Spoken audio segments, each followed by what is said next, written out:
Welcome to the Side Action Podcast, the sports gambling show that covers everything in the world of sports betting from A through Z.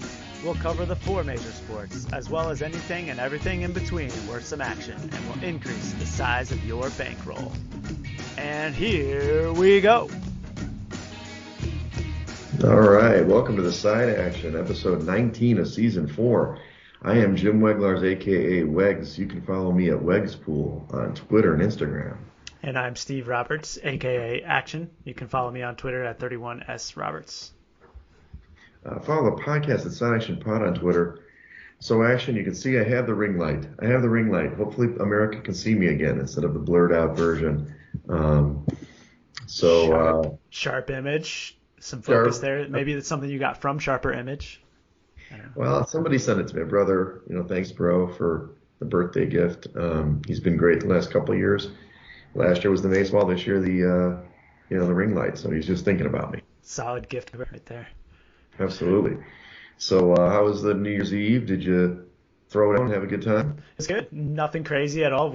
Marcus was visiting us, so we kind of had some really nice dinners that week. And on New Year's Eve proper, we just kind of lounged around here. Stayed in, watched football and a couple of movies as well. It was an enjoyable, relaxing New Year's Eve. How about yourself? As you know, I did the ping pong party. It was a lot of fun. A little too much fun, maybe. Was out pretty late. Had a good time, though, which is important. My daughter was around, so she caught up. She never had seen The Defenders on Netflix. We watched all of those series, the entirety. She's now down visiting her mom, so back here, Edgewater Studio by myself, but I'm going to have a big party this weekend for my birthday belated. Nice. Doing the game night party, which is a big ticket item. COVID obviously is ravaging America with Omicron, so we'll see how many people show, but there's a lot of people on the attendee list, so we'll see what happens. So I'm looking forward to that, as well as this week 18 in the NFL. Usually we're in the playoffs by now.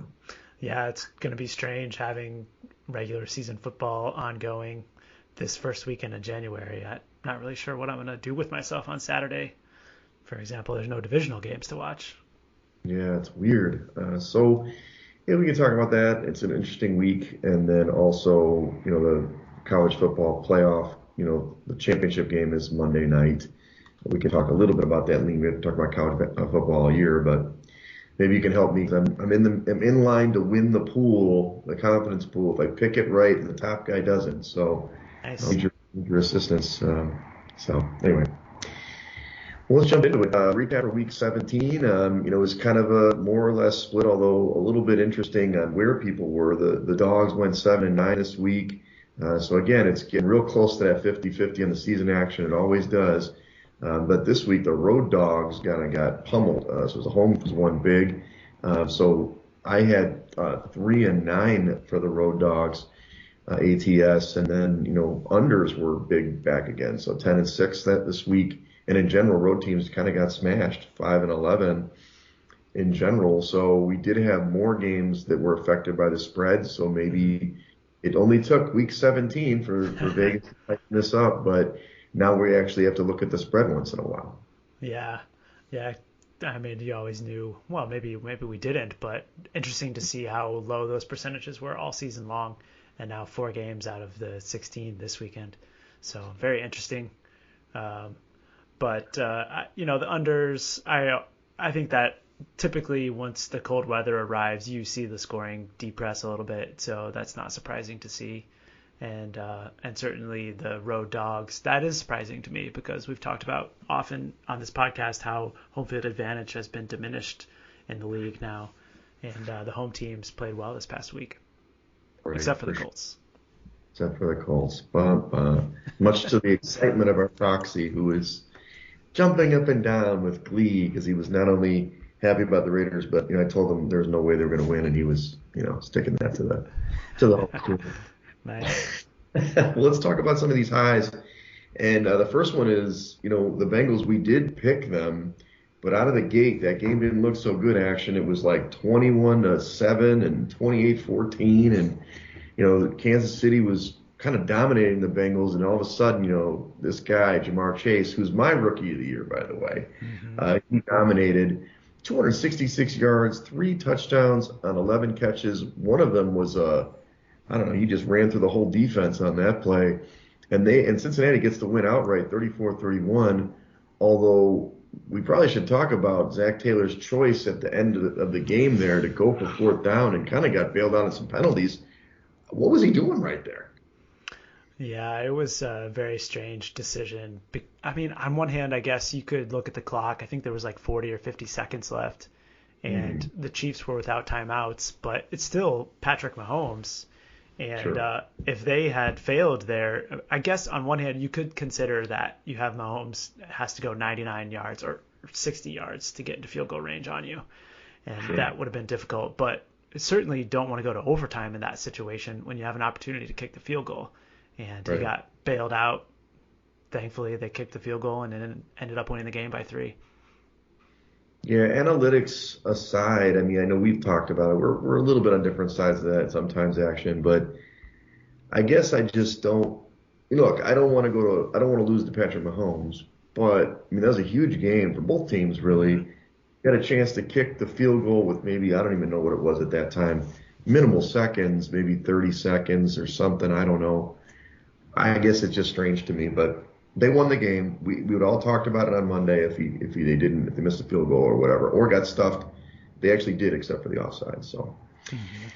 All right, the next one was the Titans, and this is a really crazy year for this team. I mean, the Titans, after being the number one seed, and we were shocked how they got there. They kept beating teams, even when Henry got hurt for a couple of weeks.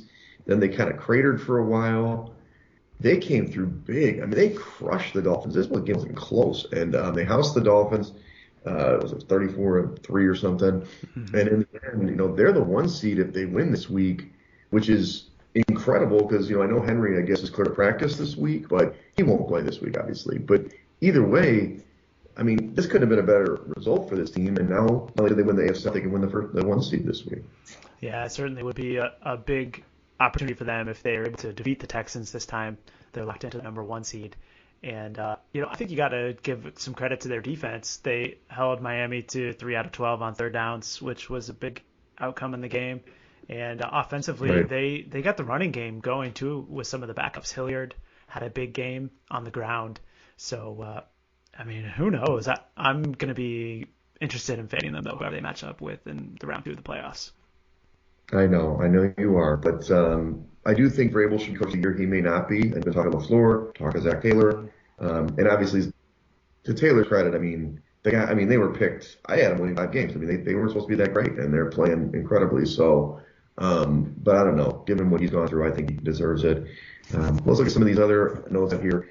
Kyler Dallas, we talked about this on the pod, and of course it came to fruition. We didn't end up going with the pick. Everybody else did. But, where he goes to Dallas, he just dominates the Cowboys again. I mean, he wasn't like lighting up the scoreboard as he did last year, but he still made great plays. And the final score was 25-22. They were up big in this game, so they let Dallas come back. But they won the game outright, covering the 6 points. And, I mean, this could be a matchup in the playoffs and next week. Yeah, definitely. I mean, it appears, though, that if they do rematch, it'll be in Cowboy Stadium again.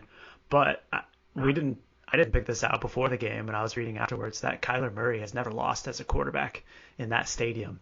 Several times in high school, winning championships, and then a few with OU. Now the Cardinals have played there twice, and they've won twice. So maybe going back there could be a good charm for them. But they definitely got the offense going in the first half especially, and just kind of held out for the win in the second half. Right. Yeah, well, they have a chance to still win the division with the Rams. So. Fair. On the lows, let's face it, this was really before, and we had this information. We didn't end up going with it in the contest, stayed away from it. But the Vikings, I mean, just in general, this team, you had Kirk Cousins, who didn't play because of COVID, unvaccinated, whatever. Shane Mannion steps in, and Kellen Mond had 2 plays, 194 yards passing and 24 completions.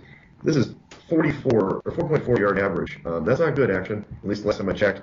And they missed the playoffs again. They only made the playoffs once since the Minneapolis Miracle, the play to Diggs. And I kind of feel like it's on fire. I don't know how you feel, but I think it's probably a whole reset there. But maybe they'll keep Kirk because he still has this big contract. Yeah, it certainly would be a surprise if it stays on, don't you think, at this point?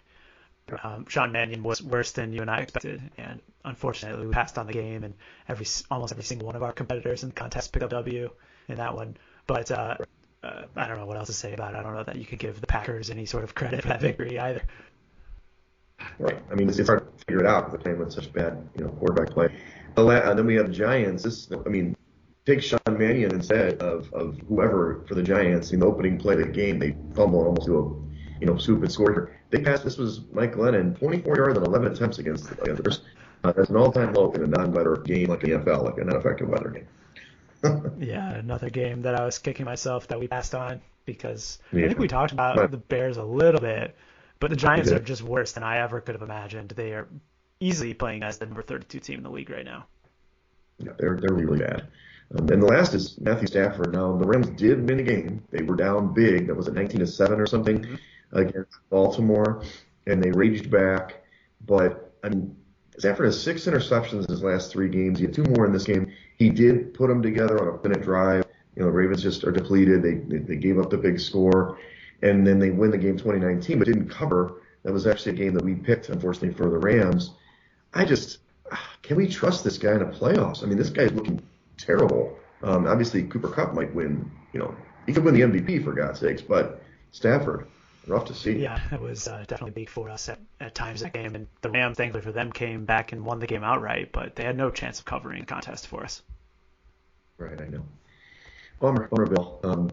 I know you want to review some of the injuries. I don't know if I can actually have an issue scrolling on Google page. No major new injuries that I'm aware of this week. Obviously, being week 18, you have to be way more cognizant of what players are going to be sitting and starting, not only due to COVID, but now motivational issues, like on the Bengals side, who it's been announced that many of their starters are going to sit this week. So certainly something that you have to do a little bit more of a deep dive on before you pick these games to figure out who's going to be on the field. Gotcha. Well, I will tell you, we'll go rating stuff, but some of this is kind of thrown out the window. Maybe we can talk about this a little bit in general. It seems like the rating, a couple of weeks behind the action. But, the Bills are still 1, the Bucs are 2, even though they barely beat the Jets. And I don't know if that was an intentional loss by the Jets, but, they really should have beat the Bucs. Cowboys at 3, Patriots 4, Cardinals, then Packers, Colts, Chiefs, Rams, and Eagles. I don't have Bengals in the top 10 here, which is kind of interesting, but how's that stack against DVOA? Close. The Cowboys, no real changes in DVOA since last week. The Cowboys are at the top of that list with the Bucs followed by the Bills. So the top 3 are the same, just a little bit reordered. And Patriots right behind them as well, followed by Rams, Chiefs, Niners, and the Packers have been the top 8. So very similar lists on both sides, to be honest. Gotcha. Yeah, so obviously this is just more content talk than analysis, but it's like this seems to be this swoon. We get to the end of the season, we do go well to the point because the metrics make sense, everything makes sense, and then the 2-week swoon. This is the 2-week swoon that we hit again this year. What do you think it is? Do you think it's just it's motivational issues? Like some of these teams just kind of mail it in, aka Giants, teams like that, and we just have to kind of throw out the metrics at this point? Yeah, I do. I really think that you have to almost completely shift the way that you handicap games this time of the year. I was reading that Darius Leonard for the Colts came out today to the media and suggested that they didn't practice hard at all last week. I don't know if that's a mindset there. They believe that their opponents are just going to lay down or what it is, but hopefully they practice hard this week, then knowing that they need to win the game to make the playoffs. But I do think, it's difficult as bettors for us to understand what the real motivational impetus is for these teams. Right. Yeah, it's tough. For example, and not that we bet this game per se, we talked about it, we stayed away from it. Look at Seattle. All of a sudden, they scored, what was it, 50 points or something? They destroyed the Lions. And the Lions actually put up a fight in the second half. But it was like, okay, now we're going to play hard to save Pete Carroll's job. Is that what we're doing? We played like garbage all year, and all of a sudden we're going to play gangbusters. It's hard to predict that. And then obviously you have other situations. We knew that what was interesting, and we stayed away from it, but the whole contest jumped on the Steelers. And you had talked about it was a smash spot for the Steelers because of the Ben news. But that's not why they won that game. They won that game because Cleveland got eliminated, right? And they wouldn't have known that on Saturday, but they got eliminated from the playoffs, and obviously they came out like, so it's just a little frustrating as a, stats guy over here trying to, come on, let's go, play the game 100%. Yeah, this time of the year, the numbers, guys, you almost have to throw that out the window completely because it's a totally different game, and in many cases, it's not even the same team that you have been evaluating the numbers on throughout the entire season. Right, exactly. That's what I'm talking about.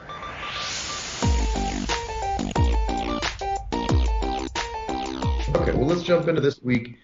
a little bit of a reset. We've got 1 week to go. We can't really cash. We want to do the best we can. So let's make our best picks here for our listeners too.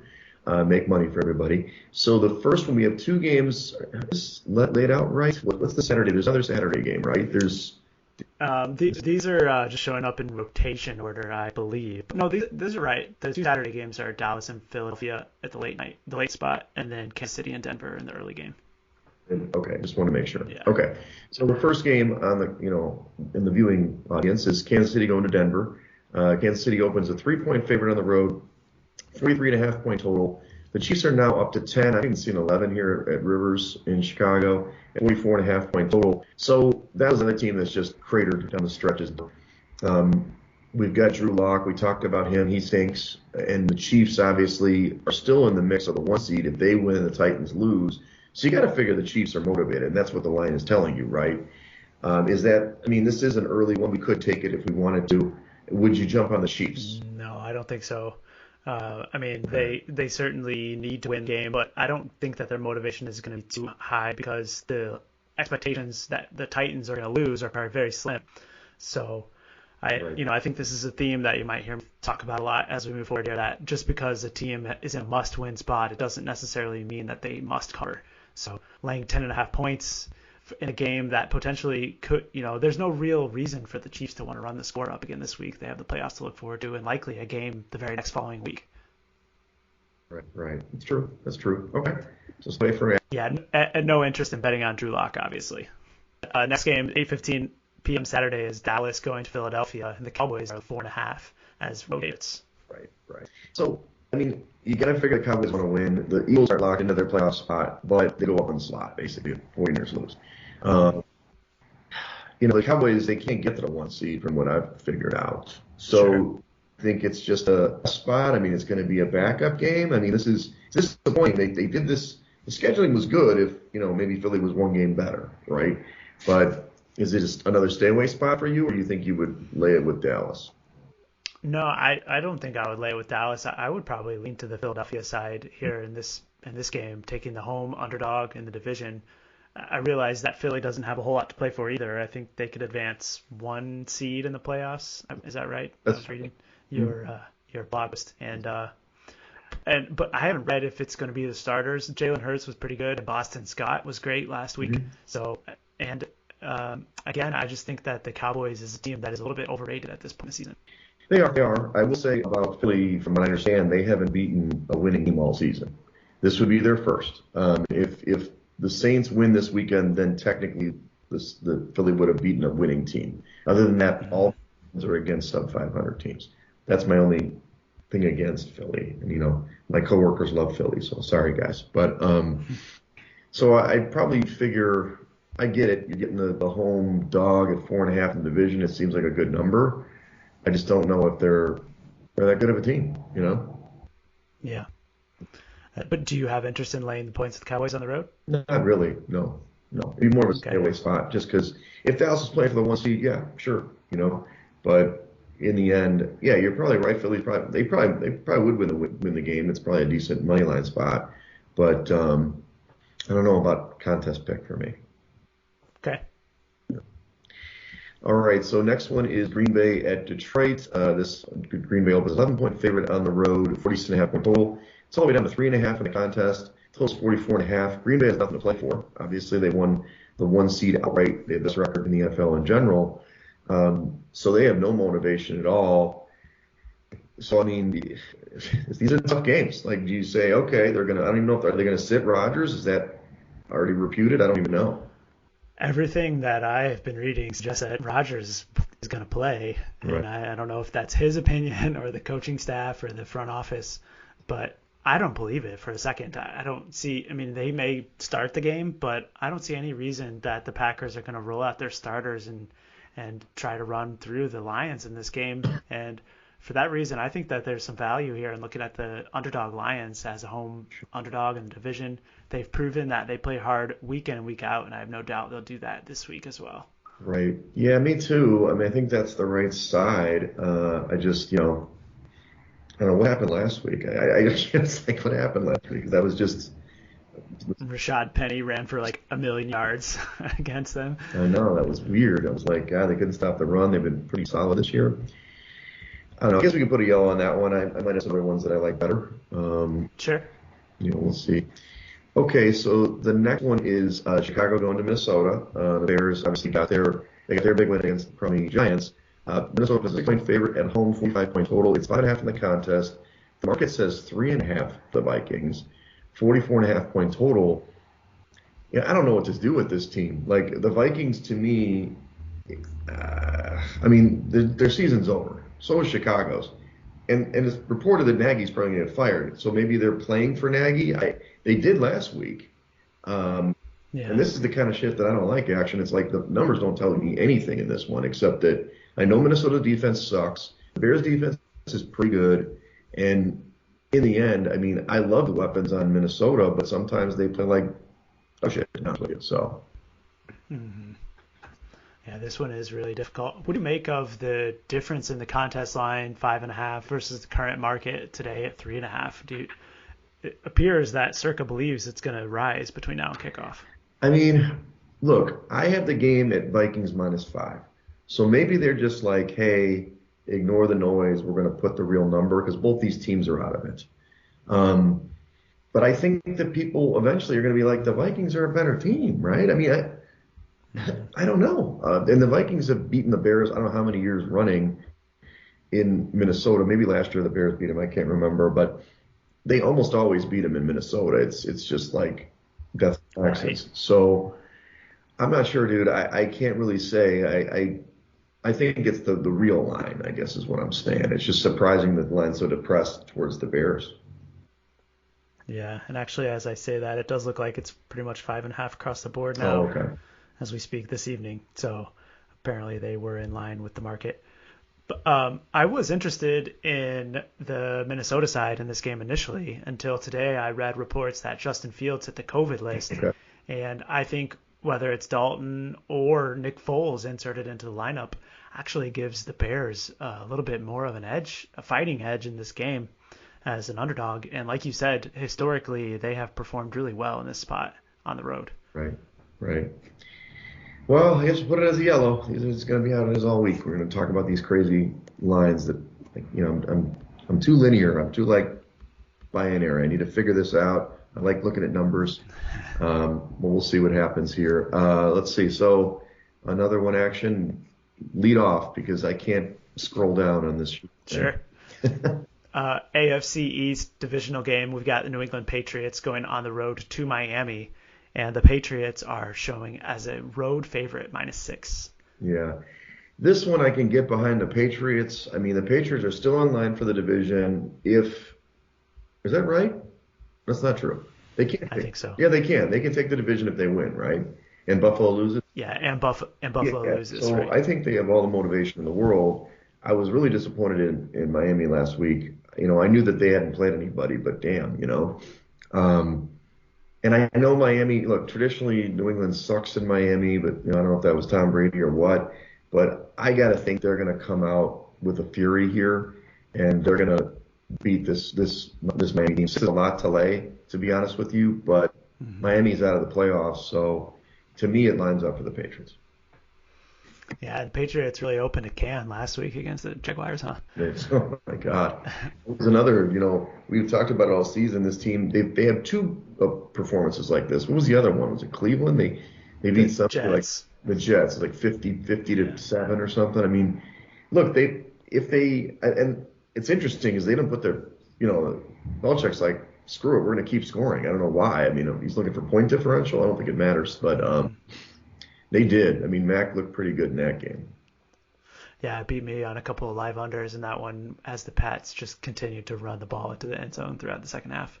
But we digress. I actually like the Dolphins in this game, catching 6 points. I think, as you mentioned, it really lines up, motivationally speaking, that the Patriots should win this game. But I think that the Dolphins, despite their loss last week and getting knocked out of the playoff chase, are going to continue to fight for Coach Flores. And speaking of Coach Flores, he is obviously a Belichick disciple, and he always has his team prepared to play against the Pats. He does. He does. Well, we're on different sides on that one. Okay. Well, maybe that'll be one you talk me in later. I don't know if I can get on board with you, but we'll see. I mean, I do have the game that the Pats are like 8 points better, so it's tough. I mean, they Okay. did. The thing is, those explosive performances do kind of knock the index Sure. off because they don't score that many points normally. So it is a Yeah. big spread for this low total game, which is kind of an actual fundamental for gambling. I'll put it yellow for New England, maybe, or for Miami. Maybe I get on board with you. Okay. Right up. So I think the next game is Indy Jacksonville. Is that right? Action. Nailed it. Nailed it. All right. So your Colts going to Jacksonville. They open as 8.5 point favorites on the road, 44.5 point total. They're up to 16 in the contest, which wow, 44 point total. Look, the Colts got to win, right? They got to win to get in. I mean, if they lose, they can possibly be sitting on the sidelines, which is unfathomable with this team, especially metrically. Damn, 16 is a lot of points, but Jacksonville sucks. I mean, you're not going to make the case for Jacksonville now, are you? You have to, I think. Certainly would. I wouldn't lay 16 points with the Colts in any century or football, but Jacksonville, Indianapolis hasn't won on the road in Jacksonville since 2014. That's crazy. So this has been a house of horrors for the Colts lately, and I understand that they have to miss game. And Darius Leonard in that same interview said that they've been practicing super focused all week, and I expect they're going to come out focused. But winning by 16 is a whole nother conversation. And I would probably lean to Jacksonville here, although probably not with strong conviction, just given the fact that they've been getting pasted recently. Right, right. Yeah, I can't do it in a contest. I mean, I hear what you're saying. I mean, I'm also gleaning. I'm in the running. I'm tied for first in the ATS with Donovan's group and stuff. So I do have to glean some information here. Last 2 weeks have not been kind to me, but I hear what you're saying. It's just tough. This team has not played well. I mean, the best they played well, but the last couple games before that they've not. So we'll see. You're right. 16 is a lot of points. It's a tough one for a divisional game too. Let's stay away. Action. Okay. All right. Next game. Uh, Go ahead. you got it. I'm, I'm just I'm asking on the you. right page now. When we get to the next scroll, I don't know if I can see it again. So Okay. Jets, Buffalo. We've got Buffalo open as a 17-point favorite at home, 45-point total. It's 16 in the contest, 16 and a half in the across the board, and 41 goal. Again, Bills highly motivated here. Have to win to keep the division. And it's really about seeding now. They want to get a home game at least. Mhm. Huge number, but I mean, you got to back the Bills, right? I mean, the Jets, they played great, sorta.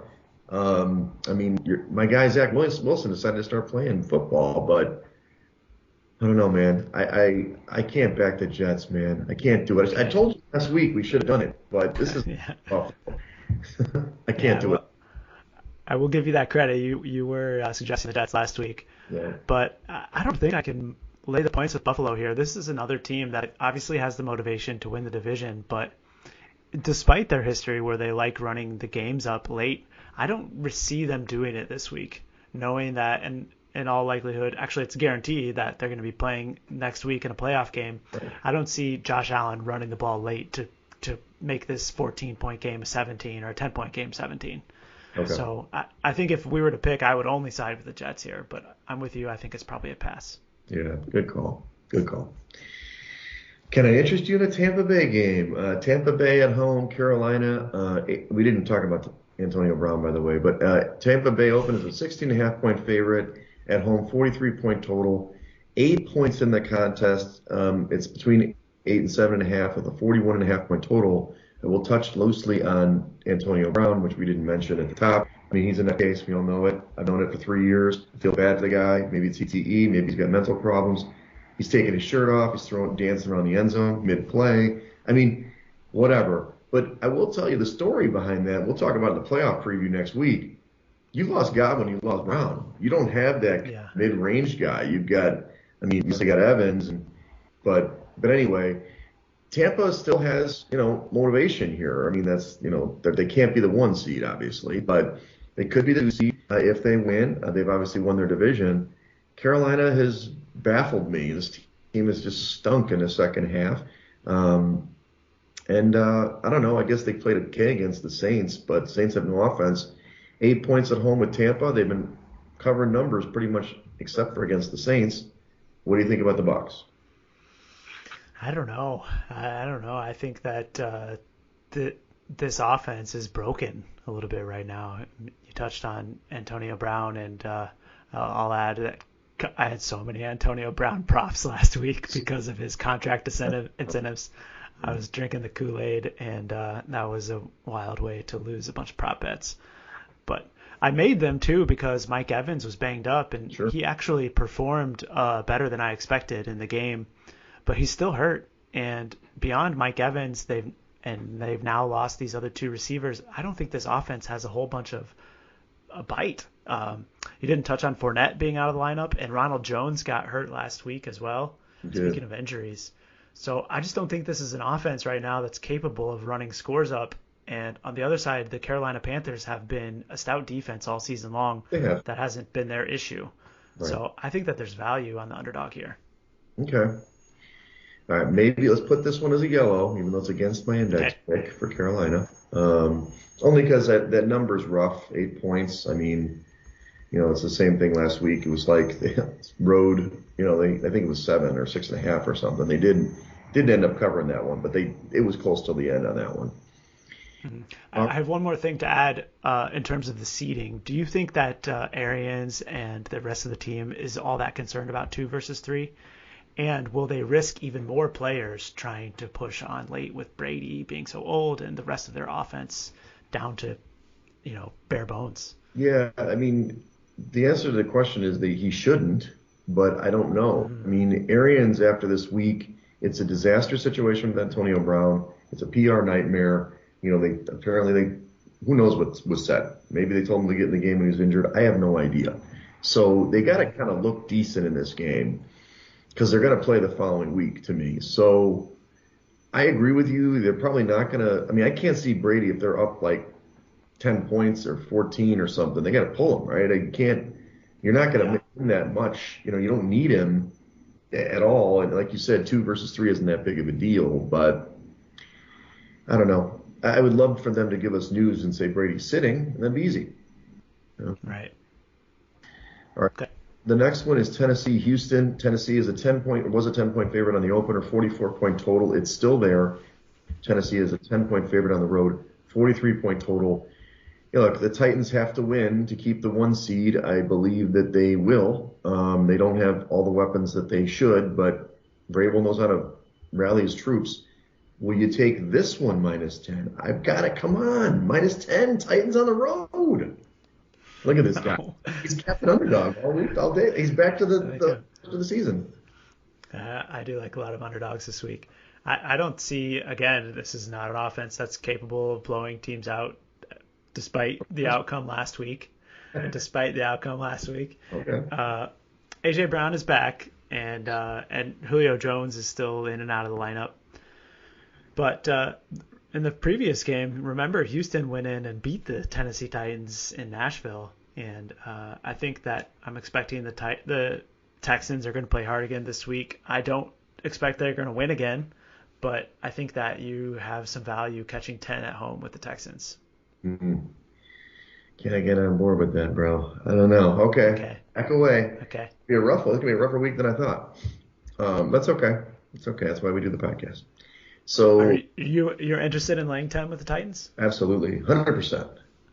I mean, I know what you're saying, and I get, the Texans beat them. That's, fascinating. But I think that Tennessee is going to come out and throttle this team. They got to win the 1 seed. They got to take it down in terms of, getting Henry back and taking that extra week.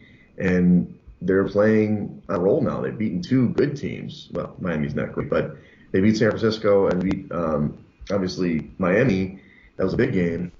10 points. I think Houston's defense is okay. But I think Deontay Foreman's playing great in the absence of, Henry. And I think they're going to beat him. I mean, 10 points is a big number, no question. But Houston hasn't covered much lately, right?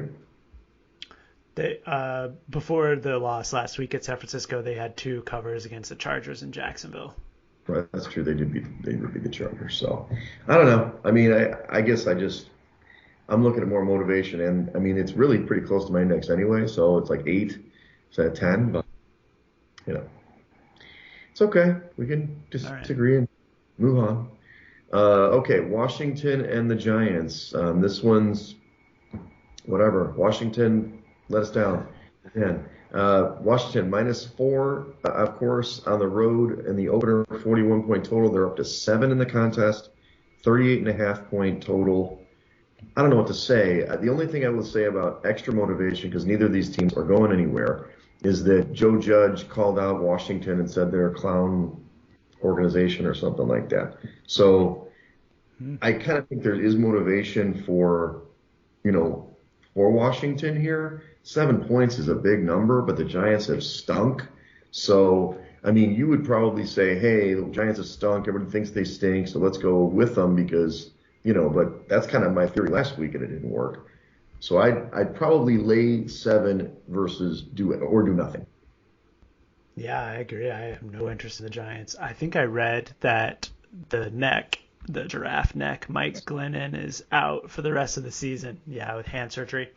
So it's going to be Jake Fromm. And Jake Fromm has been probably the worst quarterback that's suited up for any significant amount of time this season. And I don't think that they're going to be able to throw the ball at all against the Washington team. So I would definitely be interested in laying the points. A green one. We did it. All right. It only took us like 8 picks or 10 picks. Thank you, Action. All right. Let's lay some points here. Okay, there's one favorite. There we go. All right, let's go to the next one, New Orleans and Atlanta. New Orleans open as a 3.5-point favorite on the road, 42-point total. It's 4.5 in the contest, 40.5-point total. Again, great work by Circa here, making it really tough. I mean, the Saints, again, they have a snowball's chance in hell to make the playoffs. They can do it. They need some help. They need San Francisco to lose. It's the 4 o'clock window, so you're not going to know until later. But I got to think New Orleans is going to win the game. I know that Atlanta, they really had some games where they could have won. They did follow suit that they're not going to, for us, they don't play good teams well. But God, 4.5 sucks, man. I would have gone the Saints if it was 3.5 maybe, but it's a tough number. Mm-hmm. I like Atlanta in this game. I think this is one that screams people are going to be lining up to bet New Orleans because they have to win to make the playoffs. And Atlanta, despite being knocked out of the playoffs, has shown some ability. They fought hard last week. Did you see Matt Ryan spiking the ball and then trash talking against the Bills late in the game? I did. That showed me that the Falcons are in for a fight, and they also won on the road in New Orleans previously this season. And so I think this is a matchup that they might have an advantage, and I think there's value with the home underdog.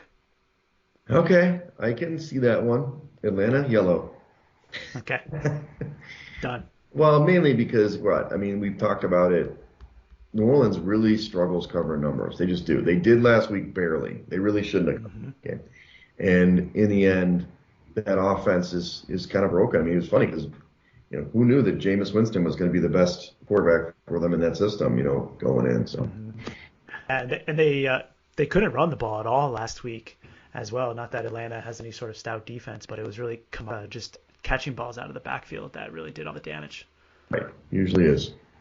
Okay, so the next game is Pittsburgh against Baltimore. Obviously, Pittsburgh got the big win Monday night. Ben was crying, whatever.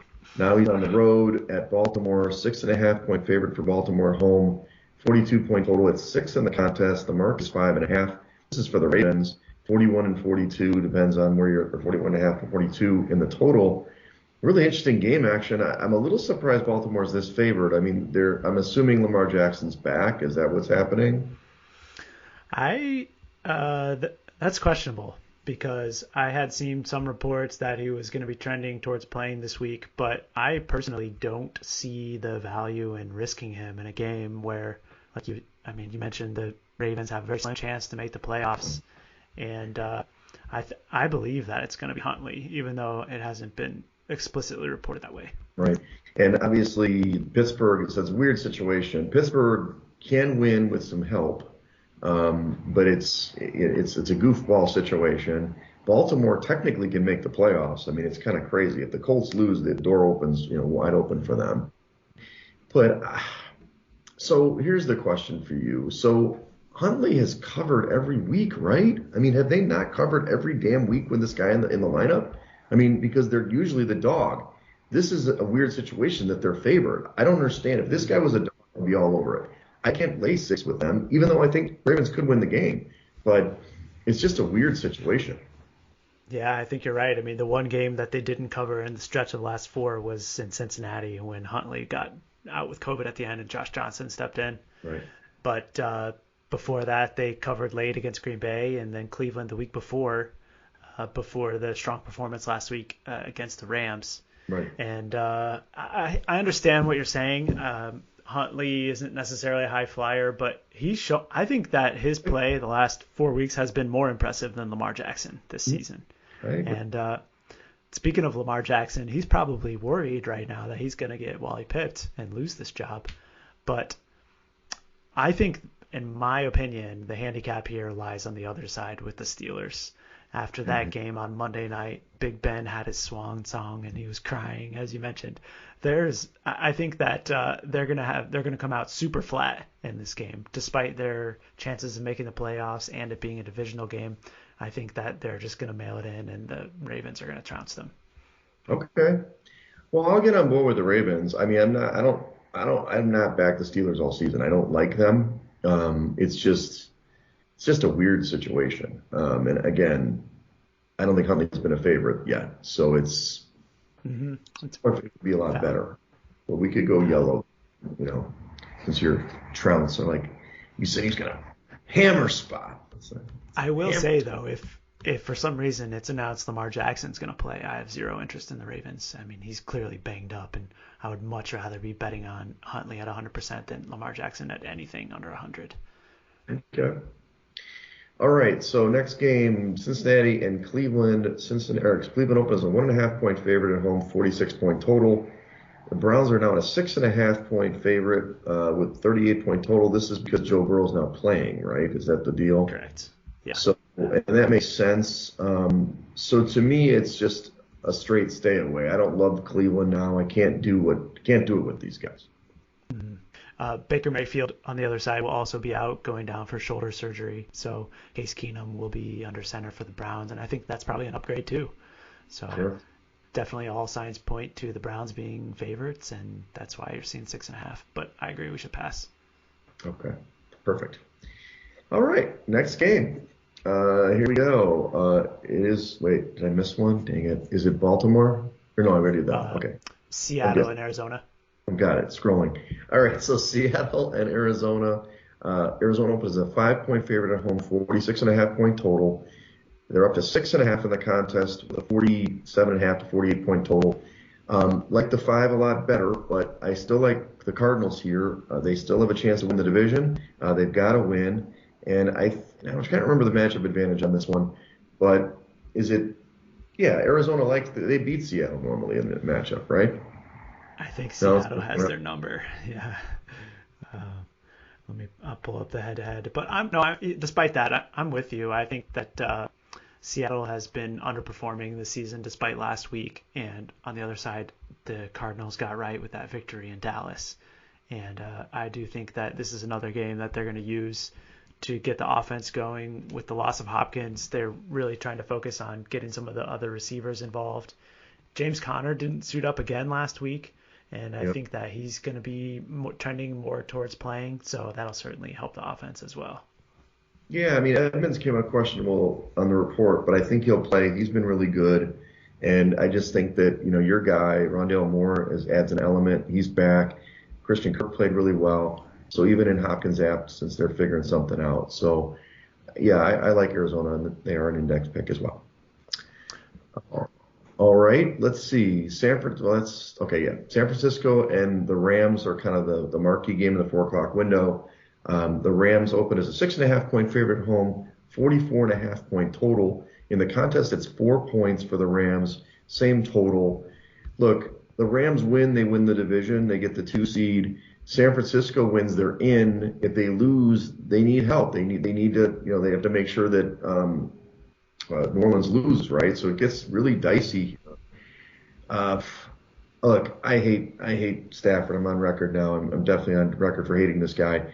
But damn, and San Francisco usually owns this matchup, right? This is the matchup Yeah, they own. nailed it. 5 in a So row victors. 4 points, man. So you got to take the Niners, right? Yeah, +4. definitely. Definitely, and this has been a sharp side already this week. This one opened up closer to 6.5, I think, and you saw money immediately come in on the San Francisco side, Yeah. bringing it down to its current number. And I think it's the right move. I don't think the Rams are worth backing in this spot because I expect that Jimmy G will be back this week under center for the Niners, and Okay. they're going to get the run game going against the Rams. So I do think that the Niners are the pick. Okay, good. Hey, another green. All right. All right, so the last game of the one it's already a playoff game, which is exciting. The Chargers and the Raiders. I know our proxy has got his Derek Carr jersey on right now as we talk about this. Vegas, actually, the Chargers open as a 2.5 point favorite on the road, 47.5 point total. It's 3 in the contest for the Chargers on the road, 49.5 point total. The Chargers beat them pretty soundly when they were in LA earlier in the year. Vegas has somehow strung together a couple of wins here, and they got a shot. Winners in, losers out. If they tie, there's some weird things that can happen, but that usually doesn't happen. So, I mean, the Chargers are the better team, right? I mean, I've been going against my proxy for weeks, and I keep getting slapped in the face. Yeah, I think so too. I mean, this one opened at 2.5 and ticked up to 3, which I think is a key move onto that number. Um, it does look like that Darren Waller's going to be back this week, which will certainly help their offense. And I gotta say, Derek Carr has been awesome lately. I mean, he was so good last week against the Colts, and he's really carried this team since the loss of Coach and Ruggs. So this is a really tough game. I lean to the Chargers as well, but do you think this is going to be a pretty heavily picked game in the contest? Yeah, I think on both sides. I think it's going to be maybe it's a True. good stay away spot. I definitely think everybody's going to put a pick on it. It's the last game. It's exciting. You also did mention Hunter Renfro. Kid's balling. I mean, the kid's playing great. Who knew that little guy who was balding at 21 out of Clemson or played like 17 years at Clemson was going to be this good in the pros? But yeah, I think we stay away. Actually, I mean, I do like the Chargers, but man, +3 with the Raiders at home. Not there's a real home field advantage, but seems like a logical number for the Raiders. But I just think the Chargers are a better squad. And well, let's see. I mean, let's see if Herbert's got it because this is his big chance to get to the playoffs. Yeah, I think there's been a lot of money on the over in this game. Bettors are expecting both teams to go balls out to win this game. Obviously, they have to get in and see a lot of points. You also got to expect that the Raiders are going to be able to run all over the Chargers like every opponent has done this season. That's right. I mean, we've said that for weeks, and it's usually true. You know, it happens. It happens. So, okay, well, let's stay away for now. I think we've got some other picks. Yep. So I'm going to have you review the picks as Yep. I try to get to the bottom of the screen here. Sure. We've got a lot of yellows that we'll have to sort through on Saturday. Detroit catching 3.5 at home against the Packers. The Chicago Bears on the road +5.5 at the Vikings. The Dolphins +6 at home versus the Patriots. Carolina on the road catching 8 against Tampa Bay. We do have a solid pick on the Washington football team -7 on the road at the New York Giants. Mm-hmm. Another maybe with the Falcons at home +4.5 versus the Saints. The Ravens at home -6 versus Pittsburgh. The Cardinals at home -6.5 versus the Seahawks. And then another one of our solid picks was the 49ers going on the road to LA catching 4 points.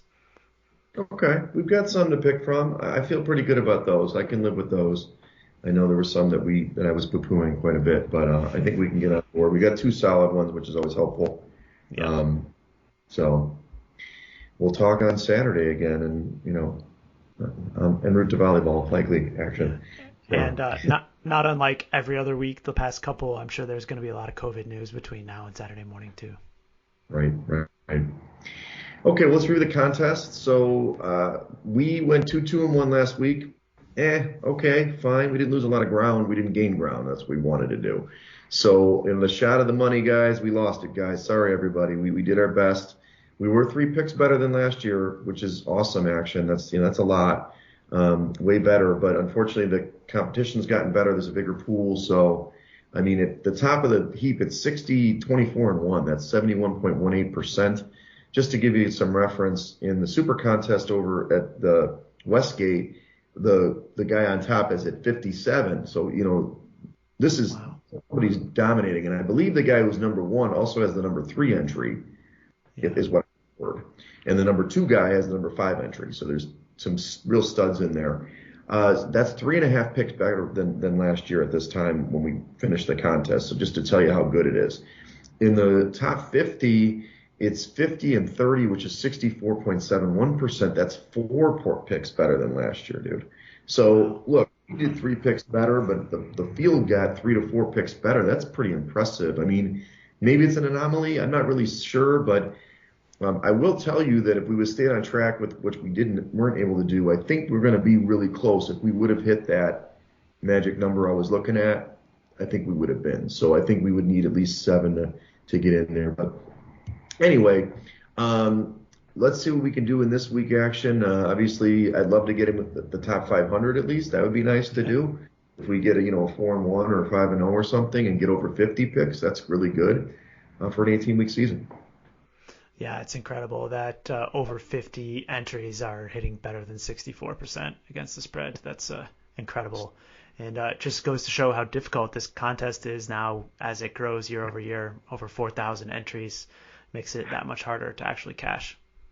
Yeah, and I didn't put the guy with the booby prize who apparently has it locked up. I mean, the guy's only gotten like 27 picks right or something, Wow. um, winning by a full 3 picks or something like that, or 4 picks. So that dude's locked up the 100 grand. So good for him. But hey, good effort this year. It's 56.5% is really good, man. I mean, Yeah. it's awesome. Hopefully we can do a little bit better after this week and have something to build on for next year. So before we sign off, I wanted to ask, I know I mentioned this at the top. We didn't do any analysis for college. I'm sure you've done more. I mean, you've got the big Georgia versus Alabama matchup. Are there any thoughts on that game? And obviously, Kirby Smart's never beaten him. Really only one assistant's ever beaten the great Nick Saban. So what do you think about in that game?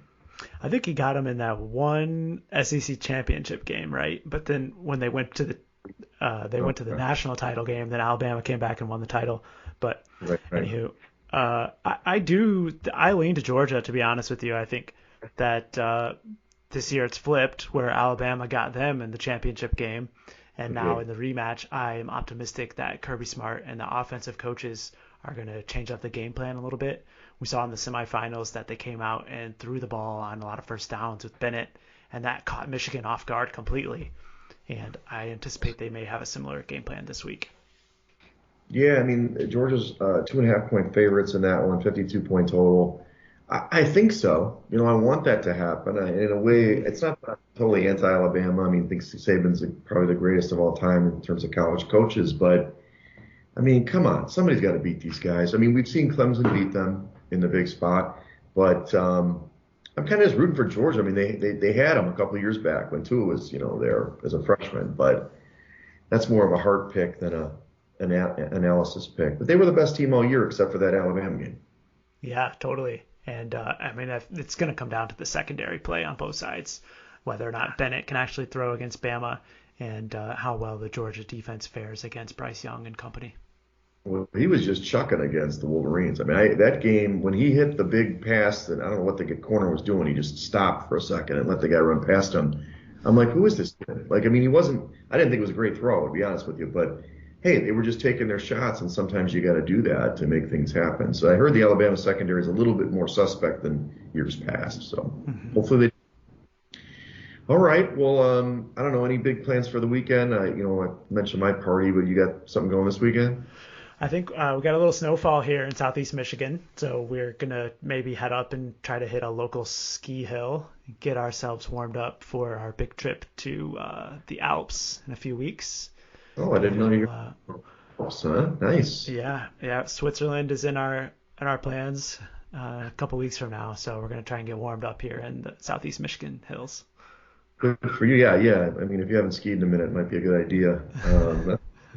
That's great. Yeah, in a couple of weeks, I'll be in Florida, so I'll have to work out that as well. Yeah. But so just so for our listeners who are avidly, we'll still talk about football next week, of course. We'll do a kind of a playoff preview, and then I don't know if we'll tease a little bit for college, or maybe wait for 2 weeks to do some college basketball, because that'll be the next stage for the podcast till the beginning of April. Yeah, for sure. I'd like to still work in some other sports too. I know our lead into the podcast talks about the four major sports, but we've kind of let them trail off a little bit. Yeah, I'm okay with that. If you want to do that, I mean, I know that, we know Melissa loves the NBA. That's one way, but I know golf props and all that stuff are a big way to make money for people that are interested. And then obviously there's other sports. I mean, get back to the action talking about his favorite soccer, of course. That's always an option too. Or tennis. We could throw in some Australian Open. Nice.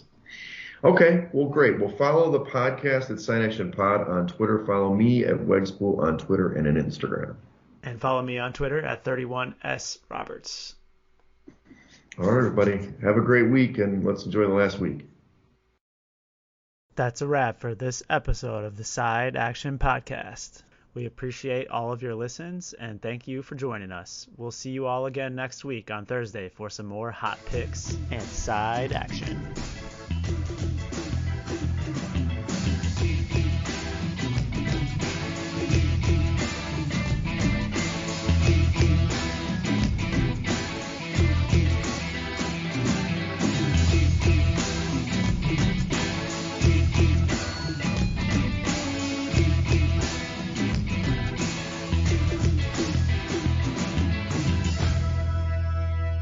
Side Action Podcast, its owners and associates take no responsibility for the opinions or statements made by the show hosts or their guests.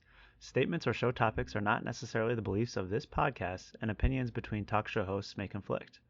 Individuals following the advice given on the podcast accept their own risk of losses from wagers made, as the Side Action Podcast, its owners, hosts, associates, or guests will not guarantee any advice given. The opinions and advice given on the Side Action Podcast is for entertainment purposes only. Gambling problem? Call 1-800-GAMBLER. Intro and outro and transition music credits. Song titles Jerry 5 and District 4 by Kevin MacLeod at incompetech.org. Licensed under Creative Commons Attribution 3.0. creativecommons.org/licenses/by 3.0.